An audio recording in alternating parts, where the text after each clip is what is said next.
Él crió a sus hijos, pagó sus cuentas y estuvo al lado de su madre durante 25 años, solo para ser excluido por completo en la lectura del testamento.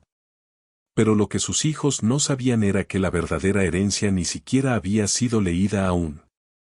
Mientras los dolientes se reunían para la lectura del testamento de Ellen, Leonard se sentó callado en la parte de atrás, sin esperar que la verdad destrozara décadas de lealtad en una sola frase. El salón estaba en silencio, solo roto por el zumbido tenue del ventilador de techo y el suave roce de los papeles. La luz de la tarde se filtraba por los altos ventanales, bañando de un tono dorado los muebles de roble pulido de la oficina legal. Libros de leyes encuadernados en piel se alineaban en las paredes como testigos mudos. Una bandeja plateada con café frío y galletas de mantequilla yacía olvidada cerca de la recepción. Leonard se sentó apartado de los demás, sus manos grandes entrelazadas sobre el regazo, su traje oscuro impecablemente planchado. Su postura era digna, pero sus ojos cargaban el peso de un hombre que había dado mucho más de lo que jamás recibió. No habló. No necesitaba hacerlo. Su sola presencia contaba una historia que los demás se negaban a ver. Al otro lado de la sala, los tres hijos de Ellen, Clara, Andrew y Michelle, vestidos de negro, irradiaban impaciencia, no dolor. Sus murmullos cesaban solo cuando lanzaban miradas laterales a Leonard. Frías. Calculadoras. Como si él fuera un extraño, no el hombre que los había ayudado a criar. Nunca lo llamaron papá. Ni una sola vez. Clara, la mayor, golpeteaba la pantalla de su teléfono con las uñas impecables, desplazando sin interés mientras el abogado revisaba los papeles. Andrew consultaba su reloj repetidamente. Michelle se reclinó en su silla como si la habitación le perteneciera. No lo reconocieron. Nunca lo habían hecho. Pero Leonard lo recordaba todo. Haber conducido a Clara a través del país para llegar a su universidad porque le tenía miedo a volar. Haber avalado el préstamo del primer auto de Andrew y haberlo pagado en secreto cuando Andrew no pudo. Haber hipotecado su propia casa para financiar el fallido café de Michelle, que quebró en menos de un año. A través de todo, él se mantuvo al lado de Ellen. Sin cuestionar su amor ni su lealtad. Pero incluso el amor, Leonard había aprendido, podía venir con condiciones. Ellen había sido su esposa durante 25 años. 25 años de compañerismo constante, de vacaciones compartidas, de noches tranquilas viendo documentales y largas conversaciones sobre la vida, sobre el legado. Ella le había dicho más de una vez que lo consideraba su roca.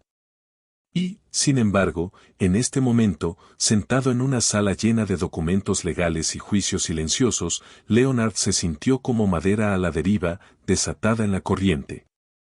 Miró hacia abajo, al simple anillo de bodas de oro en su dedo. No se lo había quitado ni una sola vez desde el día que intercambiaron votos en aquella ceremonia discreta en el juzgado, donde solo la mejor amiga de Ellen había aparecido como testigo. Sus hijos se habían negado a asistir. Recordó la voz temblorosa de Ellen ese día. ¿Cómo? Se había disculpado una y otra vez por su ausencia. No importa, Leonard le había sonreído. Lo que importa es nosotros. Y, durante mucho tiempo, eso había sido suficiente.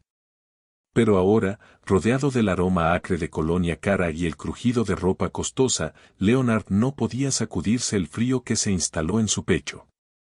No era ingenuo. Sabía que nunca había sido realmente aceptado por sus hijos. Lo toleraban, apenas. Asentían cuando era necesario. Sonreían cuando les convenía. Pero detrás de sus ojos, él siempre lo vio. El resentimiento. La sospecha. La incomodidad de los privilegiados cuando se enfrentan a quien no pertenece. Él no venía de dinero. No tenía pedigrí ni conexiones en clubes exclusivos. Lo que tenía era lealtad, sabiduría ganada a pulso, y amor. Amor puro, inquebrantable, por Ellen.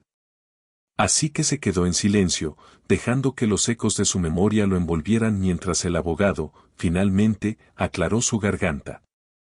Gracias a todos por venir. Como saben, hoy nos reunimos para honrar el último testamento y voluntad de Ellen Grace Whitmore. El pecho de Leonard se tensó al escuchar su nombre completo. Ella siempre insistió en que la llamara Len. Era algo de ellos. Dulce. Simple. Suyo. Miró una vez más a sus hijos. Clara ya tenía los brazos cruzados, aburrida. Michelle parecía estar calculando el valor de cada bien que esperaba recibir. Andrew solo parecía ansioso por terminar con todo. Leonard respiró hondo. No había venido por dinero. No necesitaba validación. Había venido por cierre. Pero, en lo más profundo de él, enterrado bajo años de paciencia y contención, algo susurró una advertencia. Este día, esta tranquila tarde bañada de sol, revelará más de lo que estás preparado para escuchar. Y, en solo unos momentos, así sería. El abogado ajustó sus lentes y comenzó a leer, su voz firme y formal cortando el silencio como un martillo. A mi amada hija Clara, dejo la casa del lago en el norte de Nueva York, junto con todos los muebles en su interior. Clara se enderezó en su asiento, sus labios curvándose en una sonrisa de satisfacción. Ni siquiera intentó disimularlo.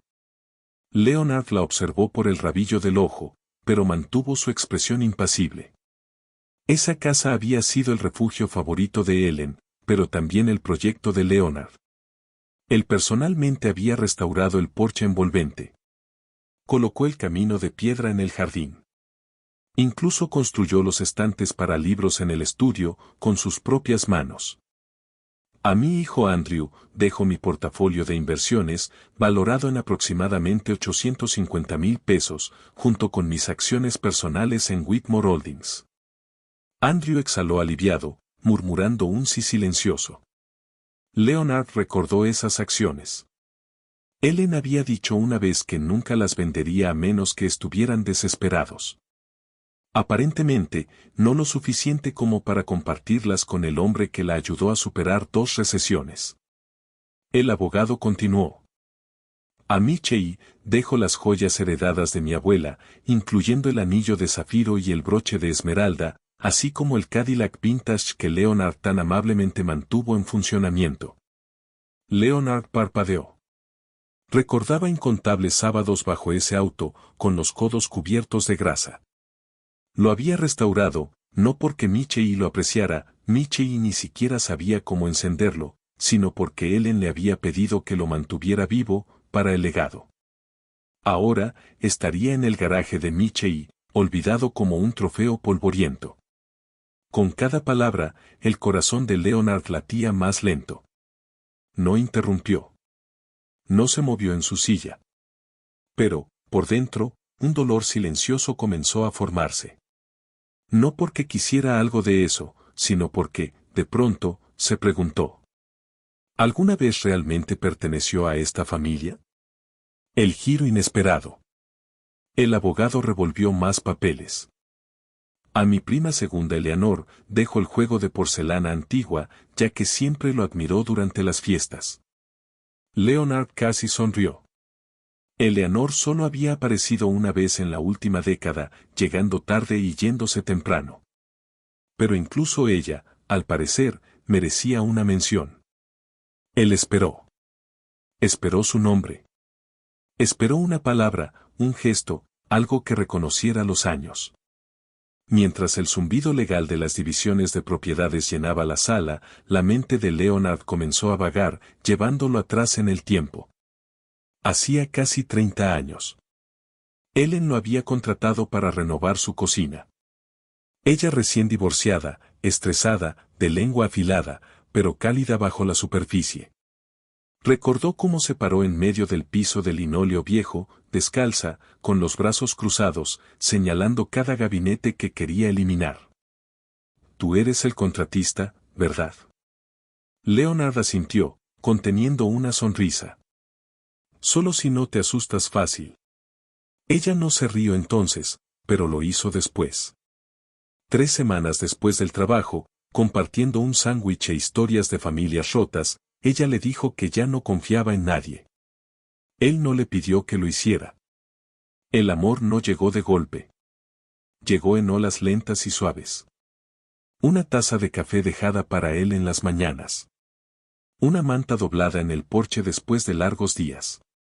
Y, finalmente, la invitación temblorosa a cenar. Solo cenar. Pero todo cambió después de eso. 3 días habían pasado. Leonard no había respondido ni una sola llamada. No había regresado a la casa que alguna vez compartió con Ellen, ahora, técnicamente, declara, según el testamento.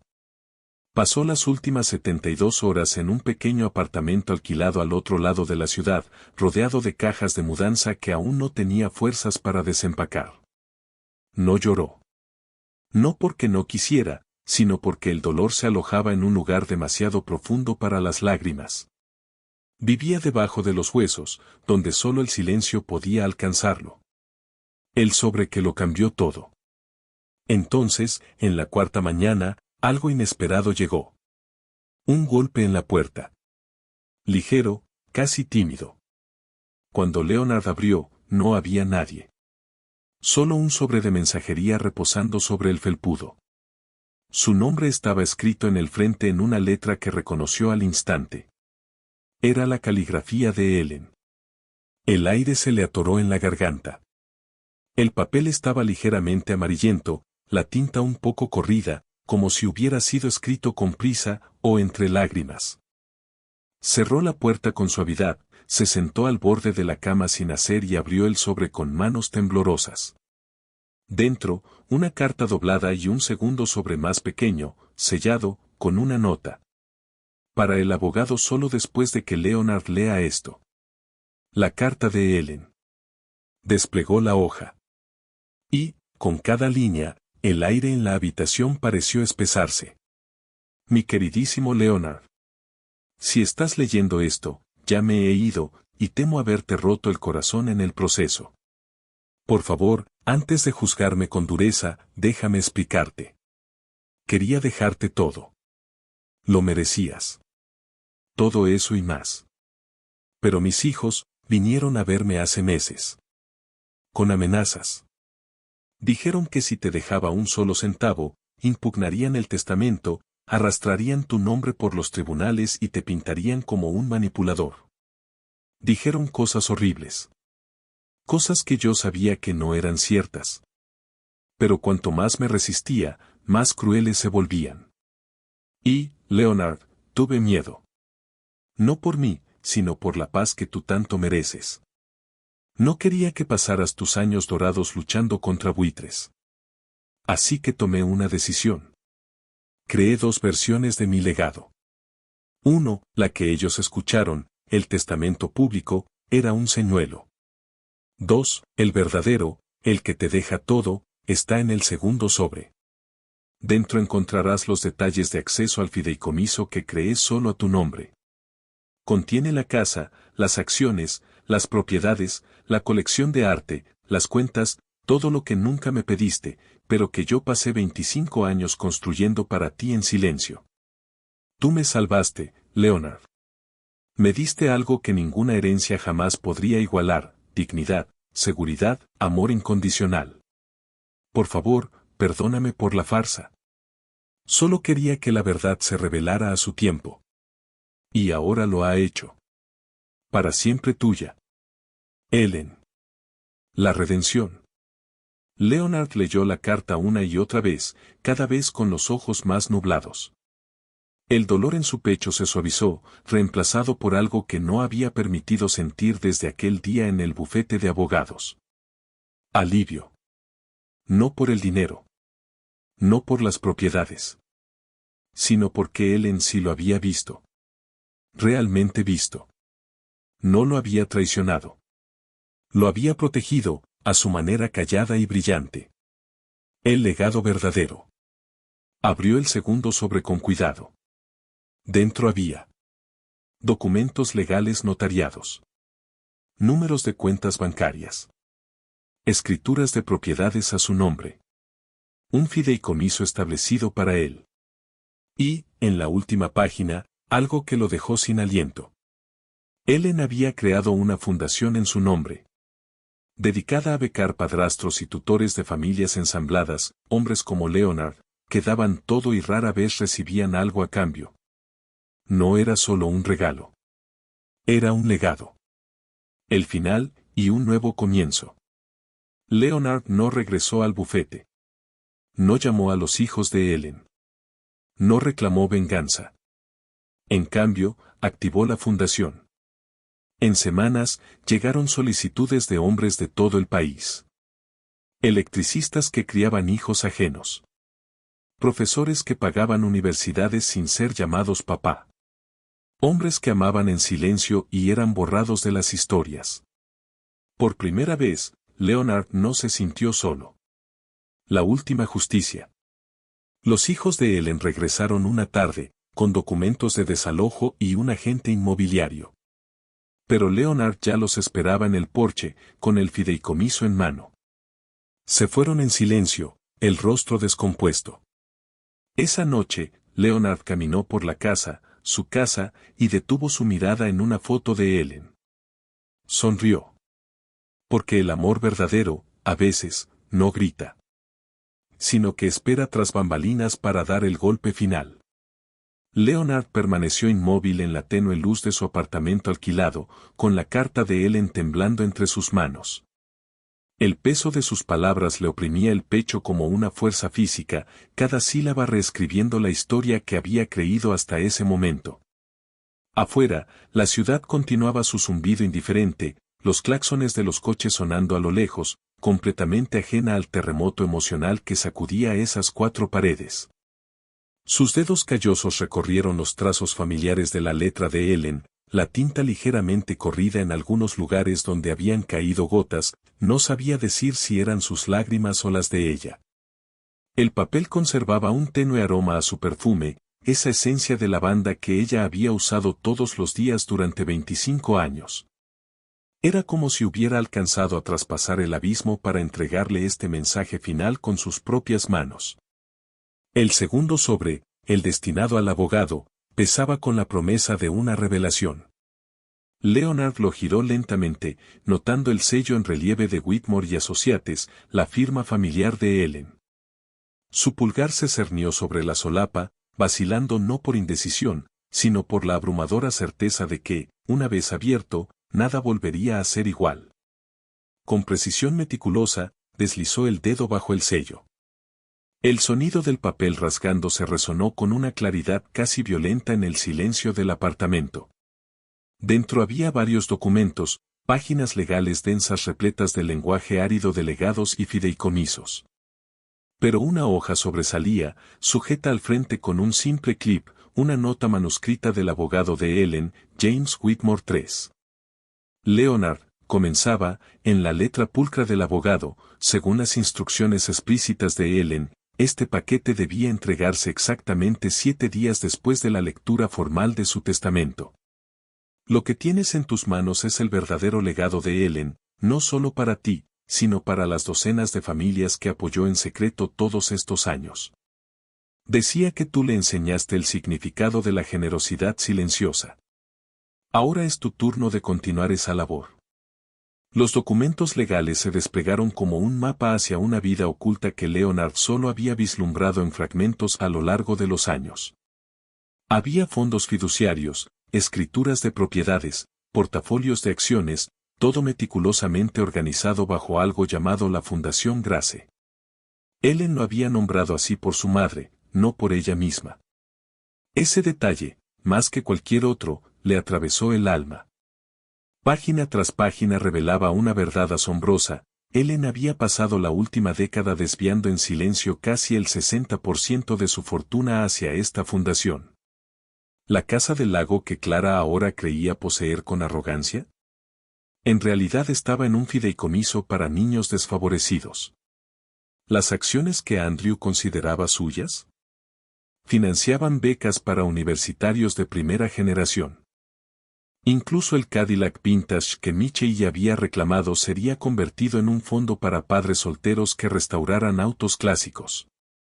Pero lo más impactante era la última página, la que llevaba la firma de Ellen no como Whitmore, sino como Grace Whitmore. El nombre compuesto que había adoptado legalmente después de su matrimonio en el juzgado pero nunca usó en público para no herir los sentimientos de sus hijos.